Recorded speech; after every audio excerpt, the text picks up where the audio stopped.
So we had done my spooky, scary movie theater horror story last month, so I thought I'd do another one this month. And I want to tell a story about when I took over the Anthony Wayne movie theater back in 2015, in the winter of 2015. My friend Metz, right here. Hello. They were my first hire. My second hire. You were my second hire. I was the second. So when I took over that building, the previous general manager had a considerable drug problem. And the building was in really, really bad shape. The staff was a mess. They did no inventory. They all left me alone. My first day at the job, I had just been taught how to do the register, and they all ran out back to, smoke. Mm-hmm. And I was just up there for, easily half an hour. You were probably texting, longer. you were texting me, Yeah. hey, you know what, this is another thing. So motherfuckers on, Reddit and Twitter and shit are just he makes up all those movie theater stories. You were there for 75% of them. I remember the scar from when you got electrocuted. I remember, oh my god, because, I literally stuck around until after you left. Yeah, yep. And, I don't know if people know, most popcorn poppers, they have a heating coil underneath of them to keep the popcorn when it's in there warm. Yeah. And it wasn't working, so I lifted the whole thing off, and I told this guy who used to work for me looked like a puppet, and his parents wished he was a real boy, and then as soon as he became a real boy, they had buyer's remorse. That's what that dude looked like in real life. He looked like the prince on Mr. Rogers' Neighborhood.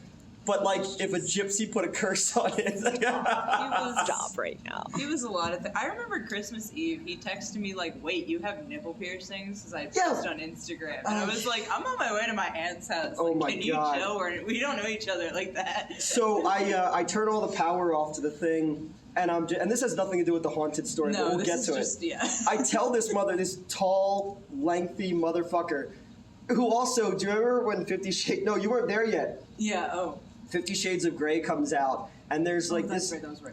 hip, because February 14th it came out, 2015 was my very first day as the general manager there.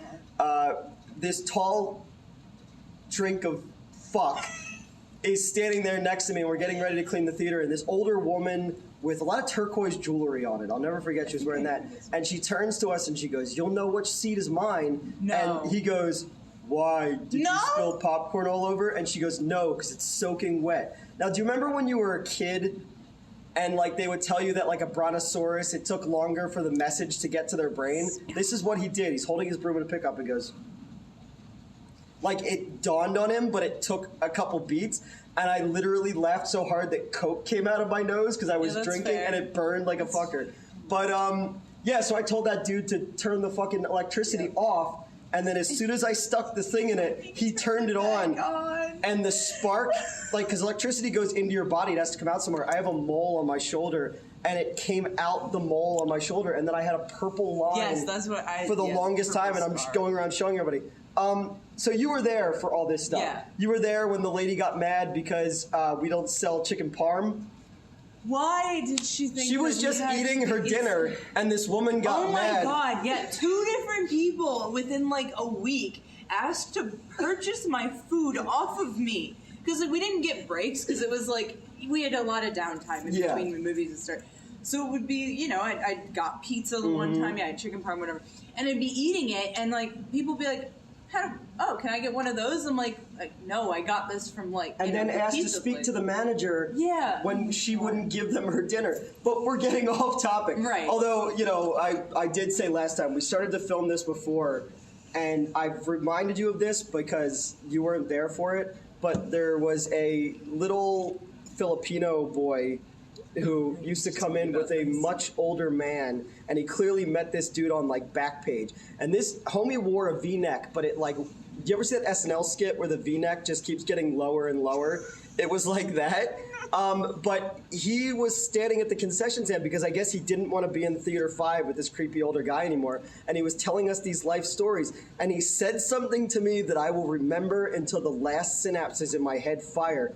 He said he shit vomit. I hate this. We talked about this last time. Yeah, but we didn't get to use that video. That's true, we didn't. But he said he shit vomit. And I'm like, wait. And he goes, yeah, it smelled like acid and everything. And I'm like, Oh, you stop. got your face next to it? Why? And I'm just like, I'm standing behind the concession stand, and there's other people who are like waiting to get their concessions, but I'm now ignoring them because I want to know more about this, you know? That was also the same weekend I got in trouble because the lady said that she gave her dog a bark mitzvah. And I laughed, and then she wrote a letter to the owner of the theater saying that I needed to go to sensitivity training. I don't think the dog chose Judaism. Maybe I'm wrong. But this is extremely obvious. no, yeah, but it's all like all this shit happened. Yeah, there's so much. Oh my There's god, so you know, much. I fucking stapled my hand. Yes, and I ran to the vet hospital. She ran to the vet hospital to go get something to help me. Because we have staple removers, because, you know, surgical staples, you gotta. But then I roll up, he's got an industrial staple in his hand. Stick it And through I my roll hand. up with this tiny ass staple remover and like 3 stacks of gauze, and the ambulance is there. I roll up, and the fucking emergency dudes look at me, and they're like, I'm sweating, I'm out of breath. I'm like, I have the. And I they're tried like, to pull it out myself with the fucking with pliers. with pliers, Oh and I'm just bleeding everywhere. But this goes all the way back to when I got to the theater. There were holes punched in the walls because the dude used to hide drugs in the Yeah. walls and shit. So for the first few months I worked there, dogs would have to keep coming to sweep and stuff. So I'm getting to know the theater. I'm changing over the staff and all this kind of stuff. And we had a cleaner who was, and I'm not going to body shame anyone, but this dude weighed like 500 pounds, all right? And it used to be if you were in the projection booth in theater number 4, you could come out the side door and go into theater 2. And I'm coming down thinking I'm by myself, and I straight up hear sex. You know, I'm like either that or somebody's running in flip-flops. I don't know. This dude is sitting in theater 2 because he couldn't fit in the seat, so each cheek is in over the seats. He's watching porn, and I'm like pissed at this fucking guy at this point. So he and I are jawing at each other, and there's a little closet in the lobby that was a cleaning closet, and there was a wall there. Right. Because assume it's just a normal It's just closet. a normal Right. closet. I grab a bottle of bleach and I go, we go fucking watch porn somewhere else. And I threw the bottle of bleach at the wall. And when I did it, the wall moved. And behind the wall Fucking insane. was a fucking staircase, okay? An old ass creepy staircase that led to fuck knows where, all right? So I go, well, I've seen a lot of horror movies. I know how this is gonna end. I'm gonna go up there. Yep. So I go up this creepy ass staircase that used to be the projection booth, okay? And there's like what looked like an old like apartment that was Yeah, I up was gonna say, there. that was definitely partially an apartment. Yeah. And then it was, oh my god, and then the staircase up to like, I was just talking about those fucking wooden slats. Yeah, yep. Oh, no, I So, can't. I'm but afraid. when I get up there, Yeah. taped to the wall, and I'm gonna post this on, I'll put it on Twitter or whatever, was a page of summoning spells for demons. And you saw I this. did! It was so fucking And I'm like, what the fuck is going on? And then all over the walls of this old projection booth are spray painted Yeah, more symbols. these symbols. Yeah. So I'm like, what the actual fuck? And I don't want anybody going up there. So I don't want anybody to know that that is there, because the first thing they're going to want to fucking do when I'm not there is go up there. What happened when I no longer worked there? Oh, everyone went up there. Yeah. Do you see what I mean? So I never got like a weird vibe in the theater at any point, and I was there every Literally day, daily. every day. Every fucking I would day. fall asleep in my office sometimes and all that. We would watch movies, kind of like we did tonight. We just watched the Batman again, and so I would run movies for friends after closing and stuff like that. And Mr. Lobo, who you probably know from my stuff, his wife Dixie is very sensitive to supernatural stuff. She refused to go to Theater 5. She used to say that Theater 5 would give her like this really fucking creepy feeling. And, and I didn't think anything of it, but it used to be you would come into Theater 5, and it was like sort of like this, but much, much smaller. It was stadium seating. And if you looked into the back of the theater, it looked like there was always somebody sitting in the back of the theater. Yeah, that fucked me up. But as soon as you hit the times. lights, It was gone. It was gone. Yeah. All right? Because we had to go check the theaters, so every time I checked Theater 5, I was like, who the fuck Yeah. every time. Every time. And it got to be really creepy. And in 2016, I think it was whatever winter that episode 7 came out. There was a massive fucking snowstorm. Like is that when you were insane. stuck? I was trapped at the theater for 3 days by myself. I sent this other tall motherfucker who used to work there. I say, hey man, I might get trapped here. Can you go get me like some shit, like breakfast stuff? He came back with a box of pancake mix. Where the fuck am I gonna make pancakes in a movie theater, you fucking idiot? Like, so I'm trapped there by myself for 3 fucking days. And, you know. That was fun because my mom offered to have you stay at her house. Which, yeah, that would have gone well, you know. I wake up in the middle of the night, she's just standing there over me like a fucking, you know, like. Yeah. I'm not You gonna. want some jicama? No, I'm not gonna wake up to you masturbating over me, am I? Oh, you won't wake up. That's what I always say. Yeah. So I'm there by myself for 3 days, and like it was real Shining style shit. But I would hear things upstairs. It sounded like people were walking a fucking round up there all the time, and it got really creepy. And you know, I couldn't wait to get out of there. But the whole time I was there, I kept hearing weird shit, and I was like, "Fuck this." So we flash forward to 2016, I think it was. And the Fantastic Beasts, the Harry Potter prequel movie, comes out, and it's a Friday night. We had a large group of severely mentally challenged people come in as like there's like a group home, and so I'm down there at the end of the movie, and I'm waiting for the movie to end. I'm just up against the wall, and because once it's over, I'm gonna prop the door open, help get the wheelchairs out, and all that stuff, and then. As clear as I'm seeing you right now, I see something go around the corner. And I'm like, all right, maybe somebody went to go use the bathroom, or they think there's a bathroom down there, or one of the mentally challenged kids like is wandering or something. You know, so I go around the corner, there's nobody there. I check the back doors, there's nobody there. I check Theater 5, there's nobody there. So I'm like, what the fuck? I saw this as clear as fucking day that there was a person there. Get everybody out of the building, but like even talking about it right now, like getting goosebumps because I know what I saw. And I just started fucking calling like everybody, and I'm like, hey man, I think I just saw a fucking ghost, you know? You texted me, I think, and yeah, and remember everybody, what I was doing. everybody like, because at the time I remember I called Crystal, I remember I texted like Amber too, and I'm just like, hey, and everybody's like, you're fucking crazy.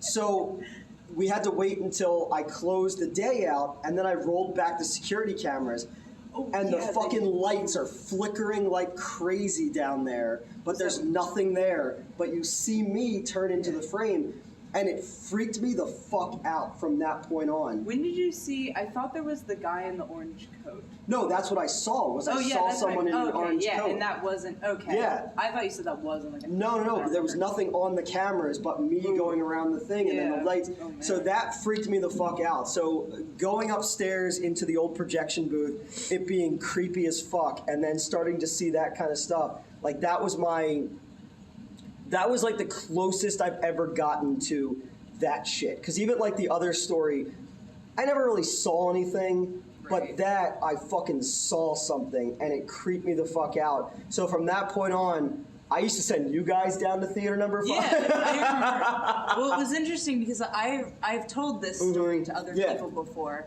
but I linked it differently because I'm generally pretty skeptical, and I'm not doubting you. Yeah, because I don't know what I fucking believe in and what I don't believe in. But I know, like, obviously you saw something. Yeah. Right?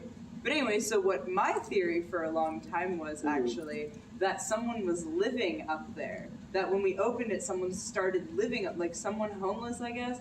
But like, then that would have showed up on the camera, Yeah. so that kind of breaks that theory down. Well, But- because remember there was Future Max? yes, There used to be Future this, Max? because Wayne, Pennsylvania is a very affluent area.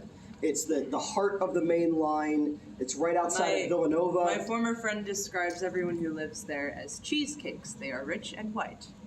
Yes. That is Yeah, the only that's thing true. that come from him. Yeah. And the less I say about white people, the better. I'm just saying, they ruin everything.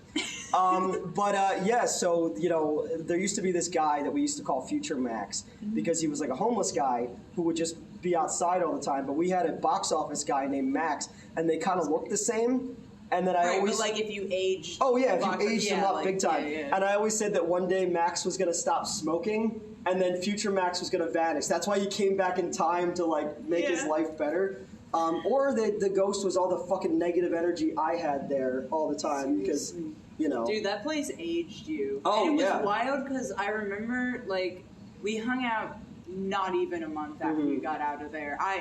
And you looked infinitely better. You looked like 10 years younger. That's right. I took everybody out to dinner. Yeah, you that did. one night. Yep. But yeah, I remember, because, like, I distinctly recall watching your decline Oh at yeah. the theater. I got And- fat. My hair started falling out. Well, you were also yeah. starting to, like, make jokes. I mean, that meme, that screenshot that went around, when we Oh, all yeah. got fucking interviewed, and you were like, because I'm dead inside and nothing excites me anymore. And I'm Nope. like, so he needs to do something else. But, like, you couldn't. So right? for anybody who doesn't know, Fox came to. Was that for, I think it was one of the Star Wars movies? Avengers. Infinity Wars. Yes. That's Fox what it came for Infinity Wars, and they were like, "Hey, can we like interview people because this is like the biggest movie ever?" And I'm like, "Yeah." And they're like, "Well, you was. saw Maybe it." it was Endgame then. But yeah. No, it was the first one. Oh, okay. Yeah. Oh, then that was. So they interviewed me outside. It's not as bad as when the Inquirer or the Daily News called the owner of the theater, Yeah. not the owner of the theater. I've never owned it. I had a little financial stake in it, but that was only because I was paying the bills to keep Yeah. things going. So once again, Reddit. I didn't own a comic book store. I didn't own a movie theater. But when you feel ownership of something, you call it mine. Like that's Yeah. how this works, Reddit. I'm sorry that you don't like my pronouns.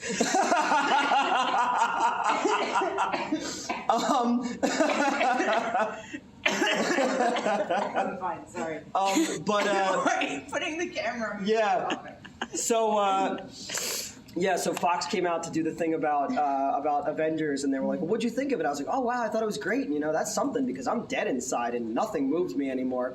And then they played that with subtitles. played that with subtitles Yeah. because Crystal was on an elliptical or something at the gym, and it was on subtitles, and she goes, "What the fuck did you say on television?" And then she took a picture of it and sent it to me, and it became a meme for a while. But the funniest thing is if you watch the actual clip that was on Fox, they cut back to the two people at the desk, and they go, "What did he say?"